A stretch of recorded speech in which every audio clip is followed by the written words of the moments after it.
આદેશ આદેશ मैं एकतानाथ गुरु योगी तुलसीनाथ बापू श्री शनिदेव मंदिर भवनाथ तलेटी गिरनार जूनागढ़ गुजरात। कल अष्टावक्र जी जो बात कह रहे हैं जनकराज को,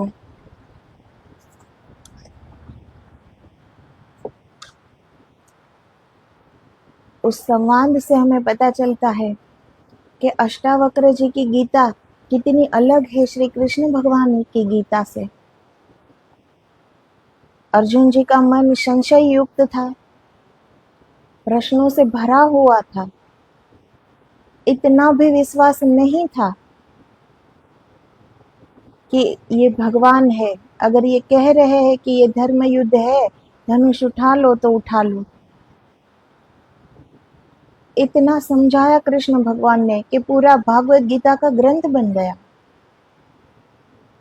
तो वो एक संशय मिटाने के लिए वो गीता जी कह गई है। और यहाँ अष्टावक्र जी की जो गीता है वो तो ऐसी है कि अब गुरु शिष्य दो दर्पण है कि दोनों को दो दर्पण को आमने सामने रख दिया, दोनों की अनुभूति एक है। ये जो गुरु शिष्य का ये संवाद है, इसमें कोई विवाद नहीं है, ना ही इसमें कोई प्रश्न है। इसमें समझ है, इसमें ज्ञान है, इसमें अनुभव है, इसमें अनुभूति है। और आज गुरु शिष्य एक ही परम पद पर स्थित है। तो यह गीता जनकराज और अष्टावक्र जी के बीच जरा भी विवाद नहीं है। जैसे दो दर्पण एक दूसरे के सामने रखे हो और एक दूसरे के दर्पण में एक दूसरे दर्पण की छवि बन रही है, अब वो वैसे ही है जैसे आमने सामने दो दर्पण रख दिए और दोनों दर्पण की छवि दोनों दर्पण में आ रही है। ऐसा ही है ना। अब कोई भिन्नता न रही गुरु शिष्य में, दोनों एक हो गए, दोनों की एक अनुभूति है, दोनों ने सत्य को पा लिया और वहां जाके दोनों ही एक हो गए। एक महिला एक दुकान पर गई, उसके दो जुड़वा बेटे थे, दोनों के लिए कपड़े खरीदती थी। क्रिसमस का त्योहार करीब था, दोनों ने कपड़े पहने, एक से कपड़े दोनों के लिए खरीदे, दोनों बड़े सुंदर लग रहे थे। दुकानदार ने कहा कि तुम दोनों जाकर पीछे दर्पण लगा है, वहां खड़े होकर देख लो। उस महिला ने कहा जरूरत नहीं, ये एक दूसरे को देख लेते हैं और समझ लेते हैं कि बात हो गई। दर्पण की क्या जरूरत, दोनों जुड़वा है, एक जैसे लगते हैं, एक जैसे कपड़े पहनते हैं, ये दर्पण कभी देखते ही नहीं, ये एक दूसरे को देख लेते हैं, बात हो जाती है। बिल्कुल ऐसा ही हुआ ना। अब दोनों जुड़वा बच्चे हैं तो उसे दर्पण में देखने की क्या भला आवश्यकता है, दोनों एक दूसरे को देख ले, दोनों एक जैसे तो है, कपड़े भी एक जैसे पहने हैं, तो अब दर्पण की क्या जरूरत है। अब कहीं और देखने की, किसी और को पूछने की क्या आवश्यकता है भला।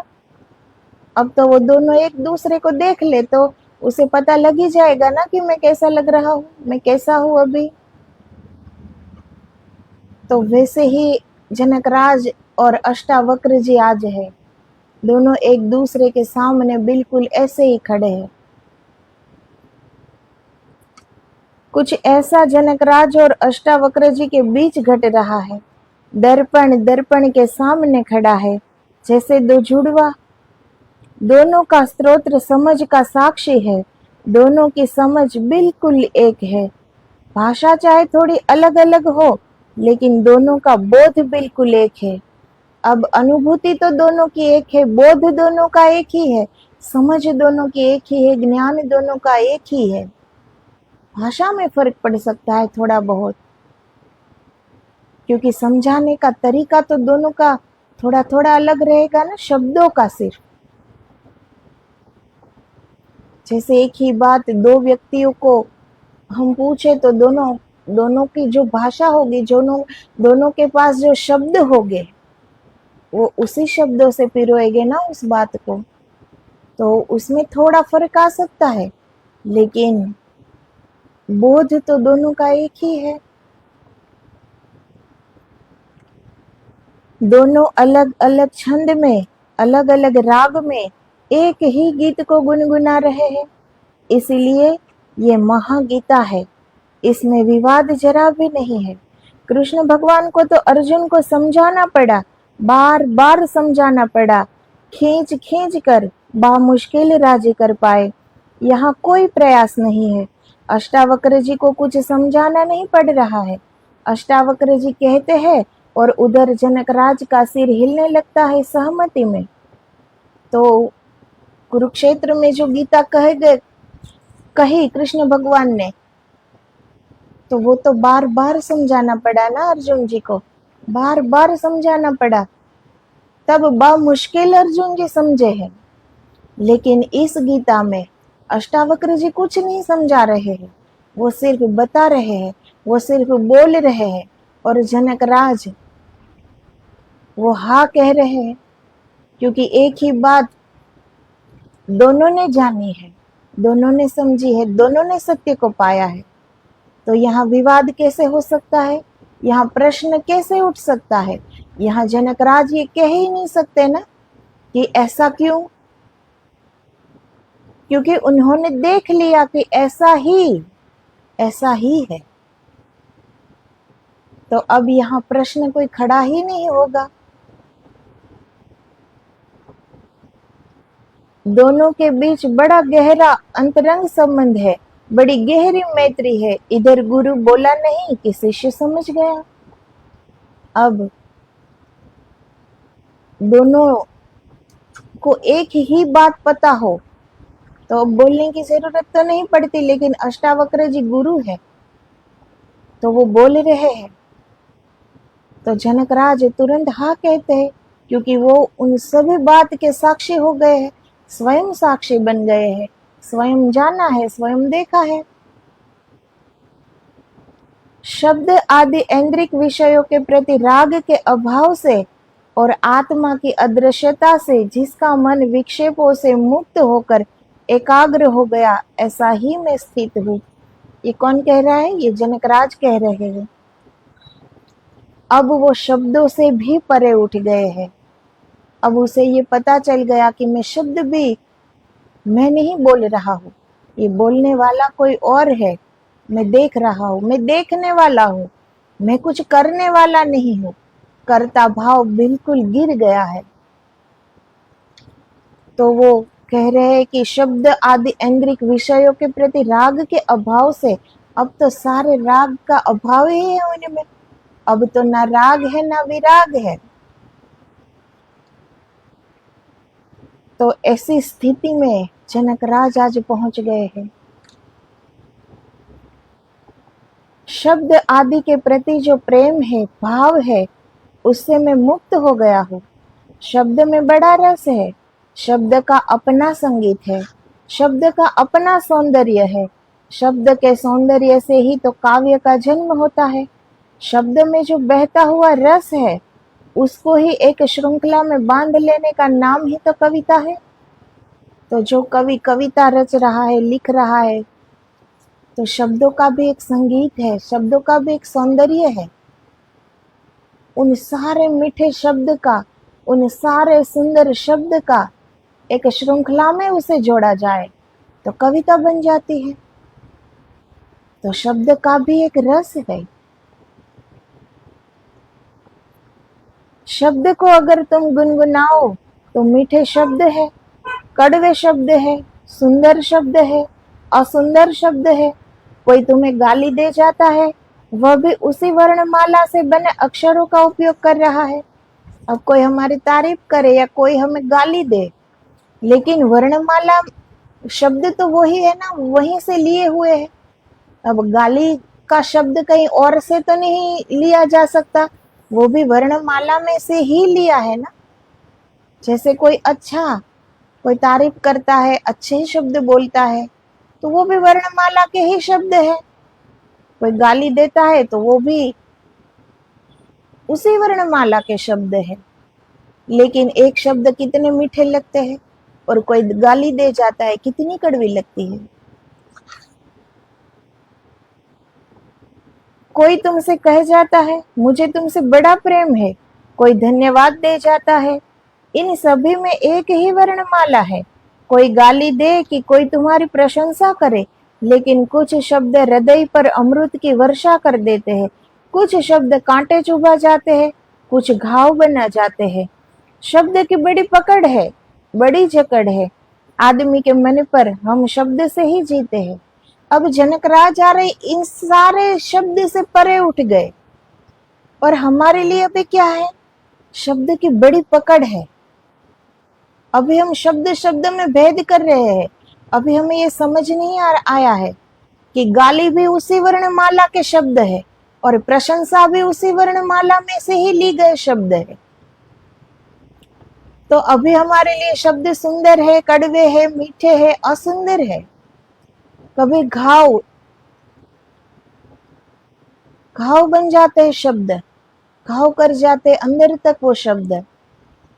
कभी बड़े मीठे लगते हैं वो शब्द, हृदय को प्रफुल्लित कर देते हैं। लेकिन वो शब्द आखिर है क्या? वो है तो एक वर्णमाला के अक्षर ही है ना। और ये गाली किसने बनाई? उसी वर्णमाला में से अमुक शब्द लेकर ही ये इंसानों ने ही बनाई कि इसे गाली कहते हैं और इस शब्द को प्रशंसा कहते हैं। तो जनकराज आज शब्द से परे उठ गए हैं। अब शब्द की कोई पकड़ नहीं है, और बाकी हम सब में बड़ी पकड़ है शब्द की। हम तुरंत शब्द को पकड़ लेते हैं। कोई कितनी भी अच्छी बात कहे ना, तो ये सबकी समझ में नहीं आता। वो उस बात के अर्थ को नहीं पकड़ता, वो सीधे शब्द को पकड़ता है और फिर बुरा मान जाता है, गुस्से हो जाता है। अर्थ पकड़ना उसको नहीं आता, ये नहीं स्वीकार करेगा। वो शब्द पकड़ रहा है, लेकिन वो समझेगा नहीं कि सामने वाले को जिस तरह बोलना आता होगा वो उसी शब्द में बोलेगा ना। लेकिन कहने का अर्थ पकड़ो कि वो कहना क्या चाहता है। लेकिन हम शब्द पकड़ लेते हैं।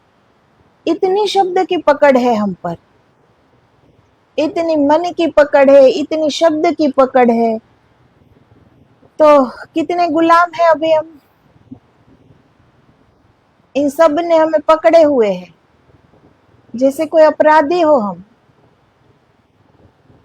अभी हम इससे ही नहीं छूट पा रहे हैं, तो और तो क्या छूट पाएगा?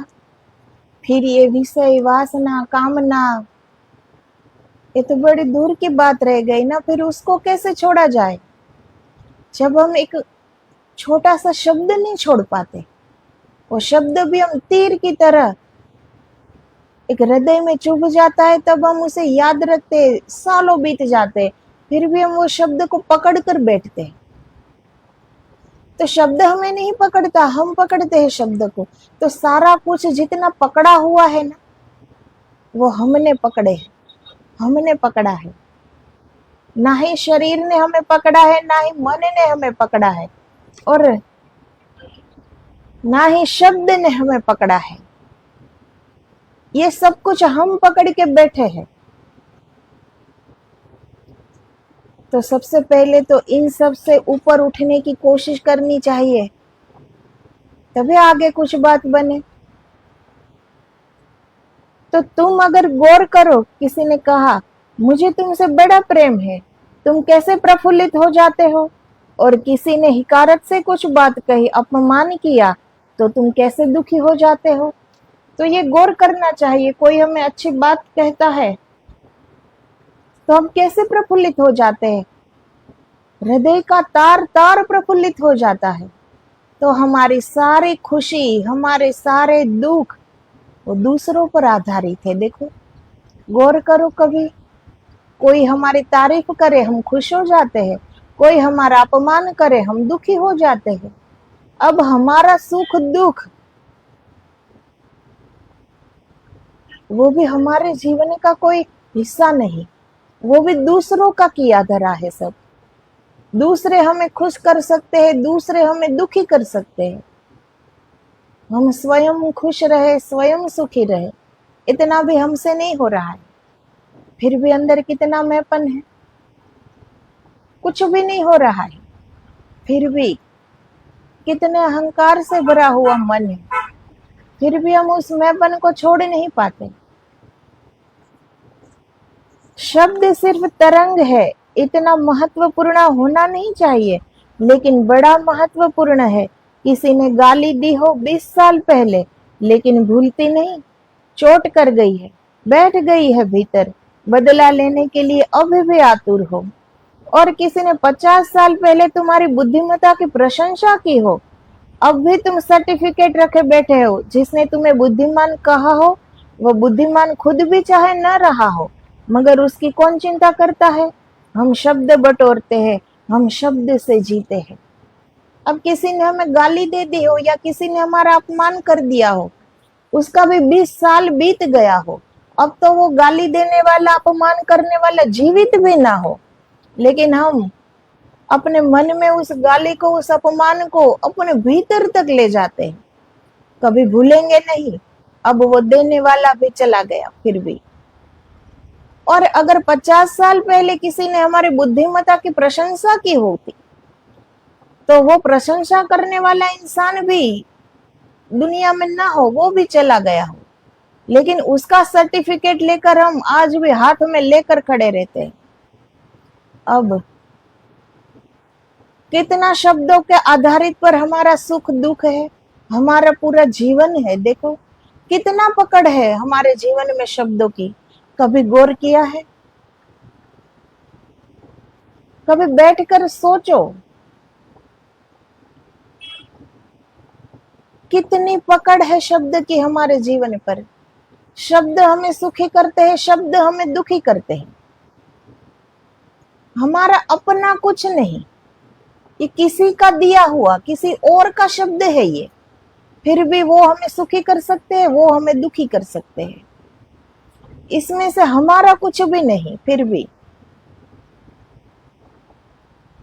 कितना हम दूसरे के आधारित पर जीवन जीते हैं। देखो, फिर भी कह रहे हैं हमारा जीवन है।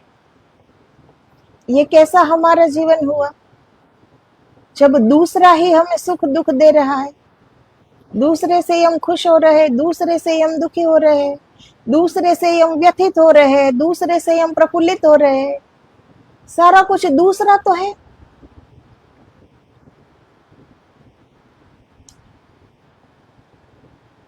जब तक दूसरे का भाव है, तब तक एकत्व की तरफ हम कभी आ ही नहीं सकेंगे, एकाग्र भी नहीं हो सकेंगे जब तक दूसरे का भाव है। और हमारे जीवन में दूसरे का अस्तित्व है, दूसरे का आधार है जीने के लिए। इसीलिए स्वयं तक हम आ ही नहीं पाते। कभी सोचा ही नहीं है कि स्वयं भी हम खुश हो सकते हैं, बिना दूसरे की प्रशंसा के, बिना दूसरे के कोई सर्टिफिकेट से हम स्वयं में आनंदित हो सकते हैं। कभी प्रयास ही नहीं किया, कभी सोचा ही नहीं। तो शब्द क्या है? एक तरंग है। जितनी शब्द को लेकर जितना पकड़ कर हम बैठे हैं ना, वो इतना महत्वपूर्ण भी नहीं है, लेकिन हमने उसको इतनी महत्ता दे दी है अपने जीवन में कि सारा कुछ शब्द से ही है। तो जनकराज ने कहा, शब्दादेह प्रीत्य भावेन, शब्द के प्रति वह जो मेरा राग है वह मेरा गया। जनकराज अपने गुरु से कह रहे हैं कि शब्द के प्रति जो राग होता है वो अब मेरे जीवन से चला गया, क्योंकि मैंने देख लिया मैं शब्दातीत हूँ, मैं शब्द के पीछे खड़ा हूँ। शब्द तो ऐसे ही है जैसे हवा के झकोरे पानी में लहरें उठा ला जाते हैं। शब्द तो तरंग मात्र है, न अच्छे हैं न बुरे हैं।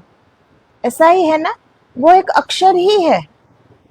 वो तो हमने भेद कर रखे है कि ये अपमान के शब्द है और ये प्रशंसा के शब्द है। बाकी शब्द शब्द ही है ना। वो एक तरंग है, जैसे समुद्र पर एक लहरें, एक तरंग उठती है, ऐसे ही वो एक तरंग मात्र है। वो पूरा समुद्र नहीं है, वो उन्हीं की एक तरंग है। ये शब्द हमारा पूरा जीवन नहीं है, लेकिन हम इस शब्द को इतने पकड़ के बैठ गए, पूरा जीवन बना लिया है इस शब्द के आधार पर। इसीलिए अगर कोई दूसरा व्यक्ति किसी दूसरी भाषा में तुम्हें कुछ कहे तो कुछ परिणाम नहीं होता, चाहे वह गालियां ही दे रहा हो। अब हम कोई भाषा जानते न हो और वो दूसरी ही भाषा में हमें कितनी ही बड़ी गालियां दे जाए, लेकिन हम उस भाषा को समझते नहीं तो हमें कोई फर्क नहीं पड़ता, क्योंकि जानते नहीं, वरना वो भी गालियां ही दे रहा है। लेकिन उसकी भाषा हम जानते नहीं, उसके शब्द हम जानते नहीं, इसीलिए हमें कोई फर्क नहीं पड़ रहा। तो फिर जो शब्द जानते हो उससे भी फर्क मिटा दो ना। खलील जिब्रान की एक कहानी है। एक आदमी परदेश गया। वह एक बड़े होटल के सामने खड़ा है। लोग भीतर आ रहे हैं, जा रहे हैं, मेरे लोगों का स्वागत कर रहे हैं। उसने समझा कि कोई राजभोज है, वह भी चला गया। उसका भी स्वागत किया गया, उसको भी बिठाया गया, थाली लगाई गई, उसने भोजन किया। उसने कहा, अद्भुत नगर है, इतना अतिथि सत्कार। फिर बेरा तस्तरी में रखकर उसका बिल ले आया, लेकिन वह समझा कि बड़े अद्भुत लोग हैं, लिख कर धन्यवाद भी दे रहे हैं। अब शब्द तो समझ में नहीं आ रहे, भाषा तो समझ में नहीं आ रही है। अब वो अपने मुताबिक सब समझ रहा है। वो होटल को होटल नहीं समझ रहा है, वो समझ रहा है कि यहाँ राजभोज चल रहा है। अब वो बिल लेके आया, तो वो समझ रहा है कि भोजन भी कराया और लिख कर धन्यवाद भी कह रहा है। आपने बड़ी कृपा की कि आप आए। वह झुक झुक कर नमस्कार करने लगा। वह बोला कि बड़ा खुश हूं, मगर वह बैरे को कुछ समझ में ना आया कि मामला क्या है।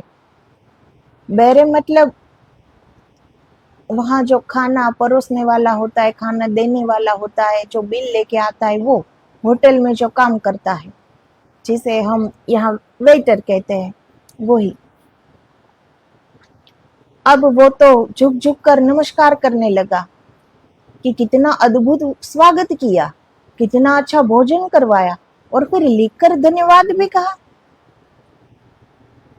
तो अब वो सामने वाले तो चकित रह गया कि ये क्या कर रहा है, ये बिल दे रहा हूं, ये झुक झुक कर नमस्कार कर रहा है, ये मामला क्या है, ये झुक किस लिए रहा है, नमस्कार किस लिए कर रहा है, कुछ समझा नहीं। तो मैनेजर को बुला लाया। उस आदमी ने समझा कि हद हो गई, अब खुद मालिक आ रहा है महल का। वह झुक झुक कर नमस्कार करने लगा और बड़ी प्रशंसा करने लगा, लेकिन एक दूसरे की बात किसी को समझ में ना आए। मैनेजर ने समझा या तो पागल है या हद दर्जे का धूर्त है। उसको पुलिस के हवाले कर दिया। वह समझा अब शायद सम्राट के पास ले जा रहे हैं। वो होटल इतनी बड़ी थी परदेश की कि उसे ऐसा ही लगा कि ये कोई राजमहल है और ये राजभोग था। और जो मैनेजर था वो उसे उस महल का मालिक लगा। अब उसे पुलिस में दे दिया तो वो समझ रहा है कि अब सम्राट के पास ले जाएंगे। वह ले जाया गया अदालत में। मजिस्ट्रेट बैठा था। वह समझा कि सम्राट। मजिस्ट्रेट ने सारी बात समझने की कोशिश की, लेकिन समझने का वहां कोई उपाय न था। वहां भाषा एक दूसरे की कोई जानता न था। आखिर उसने दंड दिया कि कुछ भी हो, इसको गधे पर बिठाकर तख्ती लगाकर इसके गले में कि यह धूर्त है, दगाबाज है, और दूसरे लोग सावधान रहे ताकि यह गांव में किसी और को धोखा न दे सके, इसकी फेरी लगवाई जाए। अब एक दूसरे की भाषा तो कोई समझ नहीं रहा है, इसलिए अब सजा दे दी कि इसे गधे पर बिठाकर तख्ती लगा दो कि ये धूर्त है। अब वो तख्ती की भाषा तो ये समझ नहीं पाएगा, अब क्या लिखा है, उसे तो कुछ पता ही नहीं है कि ये मेरे साथ क्या हो रहा है।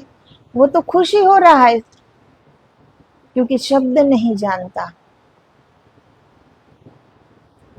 जब उसको गधे पर बिठाया जाने लगा तब तो उसकी आंख से आंसू बहने लगे आनंद के। उसने कहा, हद हो गई, अब जुलूस निकाला जा रहा है। मैं सीधा साधा आदमी, मैं कोई नेता थोड़ी हूँ, मगर मेरा जुलूस निकाला जा रहा है। मैं तो बिल्कुल गरीब आदमी हूँ। यह तो नेताओं को शोभा देता है। यह आप क्या कर रहे हैं? मगर कोई उसकी सुने नहीं। जब वह गधे पर बैठकर गांव में घूमने लगा तो स्वभावतः भीड़ भी पीछे चली। बच्चे चले शोरगुल मचाते। उसकी प्रसन्नता का ठिकाना नहीं है। जीवन में ऐसा कभी अवसर मिला नहीं था। एक ही बात मन में चुभने लगी कि आज कोई अपने देश का होता और देख लेता। जाकर कहूंगा तो कोई मानेगा भी नहीं। अब वो समझ तो नहीं रहा कि ये अपमान हो रहा है उसका। वो तो आनंदित हो रहा है, तो उल्टा सोच रहा है कि अपने देश का कोई यहाँ हाजिर होता तो कितना अच्छा होता। लेकिन अब मैं जब जाऊंगा तो मैं बताऊंगा ये सब। वह बड़ी गौर से देख रहा है भीड़ को। जब बीच चौरस्ते पर उसका जुलूस पहुंचा, शोभा यात्रा, और काफी भीड़ इकट्ठी हो गई, तो उसे भीड़ में एक आदमी दिखाई पड़ा। वह आदमी उसके देश का था। वह चिल्लाया कि अरे मेरे भाई, देखो क्या हो रहा है। लेकिन वह दूसरा आदमी तो इस देश की भाषा समझने लगा था। यहाँ कई साल रह चुका था। ऐसा सिर झुकाकर वह भीड़ में से निकल गया कि कोई दूसरा यह न देख ले कि हमारा इनसे संबंध है। लेकिन गधे पर बैठे हुए उस व्यक्ति ने समझा कि हद हो गई। ईर्ष्या की भी एक सीमा होती है। अब वो तो इसलिए चला गया कि वो तो भाषा समझ रहा था। वो तो समझ रहा था कि ये क्या हो रहा है। इसलिए वो चला गया कि कोई और न देख ले कि ये इसको जानने पहचानने वाला है। लेकिन अभी भी वो क्या समझ रहा है कि ईर्ष्या की भी हद होती है। देखो मेरा जुलूस निकल रहा है, तो वो चला गया। वो देख भी न पाया। तो भाषा समझ में न आए तो फिर मन गढ़ंत है सब हिसाब। जब तक समझ में आता है तब तक अच्छा शब्द बुरा शब्द। जब समझ में नहीं आता तो सभी शब्द बराबर है, कोई अर्थ नहीं। अब हमें सारे शब्द समझ में आते हैं, इसीलिए ये सारी व्यथाएं हैं, ये सारी कथाएं हैं। अगर शब्द ही समझ में नहीं आते तो फिर कौन सा शब्द बुरा, कौन सा शब्द अच्छा, दोनों एक बराबर। तो फिर कोई सुख या दुख होगा क्या? तो कितनी पकड़ है शब्द की हमारे जीवन में। पूरा जीवन पकड़ा हुआ है। हमारे सारे सुख शब्द के आधारित पर, हमारे सारे दुख शब्द के आधारित पर, हमारा सम्मान शब्द के आधार पर, हमारा अपमान शब्द के आधार पर। अब शब्द क्या है जिसको हमने इतना बड़ा बना लिया है? ये तो हम जानते हैं। न जानते हो तो क्या फर्क पड़ता? हमें पता ही न लगे कि सामने वाला हमें गाली दे रहा है, हमारा अपमान कर रहा है, हमें कुछ पता ही नहीं, तो क्या दुख होगा? तो नहीं होगा। तो ऐसे ही हमें हो जाना है कि शब्द से हमें कोई फर्क ही ना पड़े। वो सिर्फ एक वर्णमाला के अक्षर है और कुछ भी नहीं है। और ये शब्द बोलने वाला वो कोई और है, हम तो साक्षी है, ये हम नहीं बोल रहे। अगर ये पता लग जाए तो शब्द से परे उठ गए जैसे जनकराज जी आज। वैसे हम भी हो सकते हैं।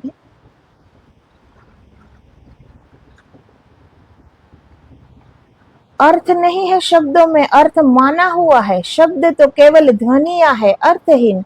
जिस दिन यह समझ में आ जाता है कि शब्द तो केवल ध्वनियां है, अर्थहीन, उस दिन जीवन में एक बड़ी अभूतपूर्व घटना घटती है। तुम शब्द से मुक्त होते हो तो तुम समाज से भी मुक्त हो जाते हो, क्योंकि समाज यानी शब्द। बिना शब्द के कोई समाज नहीं है। ऐसे ही है ना? शब्द क्या है? एक ध्वनि है। और क्या है ये शब्द? और ये पूरा समाज एक ध्वनि तो है। और क्या है? वो हमें कुछ कहते हैं तो हम सुनते हैं, वरना समाज का होना न होना हमारे लिए क्या फर्क पड़ता है? लेकिन वो सारे बोलते हैं। समाज जब शब्द बोलते हैं तो हमें बहुत फर्क पड़ता है। हम देखते हैं कि दूसरा हमसे क्या कह रहा है।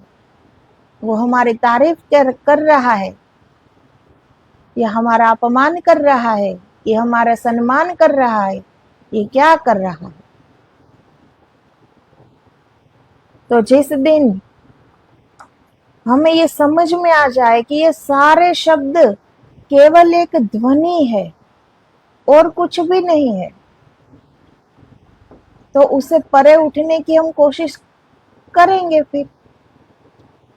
और ये सारी ध्वनि अर्थहीन है, उसको अर्थ हमने दिया है ना, शब्द को अर्थ हमने दिया है कि वो सारे अक्षर तो वर्णमाला के ही है, लेकिन उसको अर्थ हमने दिए है कि इस शब्द को प्रशंसा कहते हैं और इस शब्द को अपमान कहते हैं। अगर ये शब्द बोला गया तो हम दुखी हो जाते हैं कि ये शब्द अपमान का है। प्रशंसा के शब्द तो हम खुश हो जाते हैं कि उन्होंने हमारी प्रशंसा कर दी। तो ये शब्दों के अर्थ हमने बनाए हैं, वरना वो उसका कोई अर्थ नहीं है, वो मात्र एक ध्वनि है। अर्थ तो हमारा बनाया हुआ है, और जिसको हमने बनाया उसको हमने अपने से भी कितना ऊंचा उठा लिया उस शब्द को, कि उस शब्द की कितनी पकड़ है कि वो हमें सुखी और दुखी दोनों कर सकते हैं।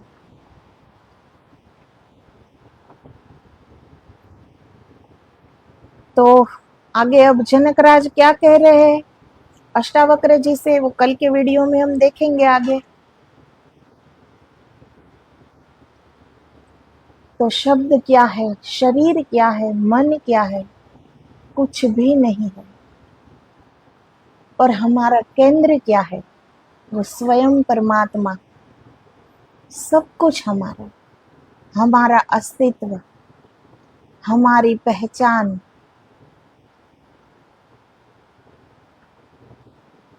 हम परमात्मा होने को आए हैं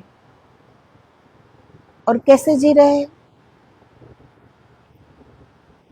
चारों ओर शरीर की वासना, भौतिक सुखों की कामनाएं, शरीर की वासनाएं, शब्दों के कारण हमारा सुख दुख। कितने बटी हुई है हमारा जीवन, कितना बटा हुआ है।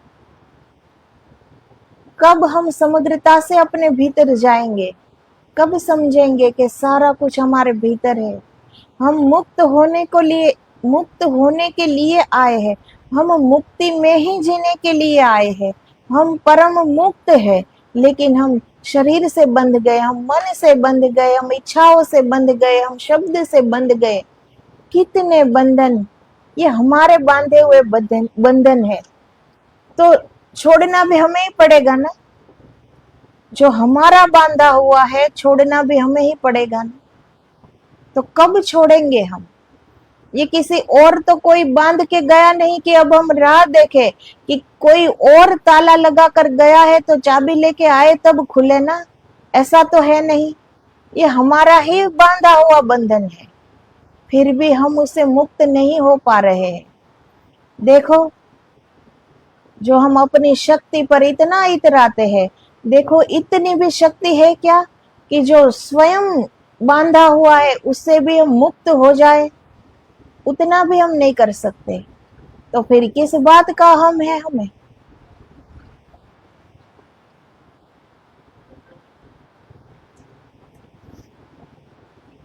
तो इस सारे अहम को गिरा कर जीना आ जाए तो कुछ जीवन भी समझ में आ जाए। जो ये पूरा भार लेकर हम जी रहे हैं ना, जैसे संसार हमसे ही चल रहा है, जैसे पूरा संसार हमें ही देख रहा है। ये जो मानकर हम चल रहे हैं, इससे हमारा अहंकार पोषित होता है। तो थोड़ा हम समझे कि क्या करना है और फिर जीवन को एक दिशा दे और अपने भीतर उतरे, सही दिशा दे। तो जय गिरनारी, आदेश आदेश, जय गुरुदेव।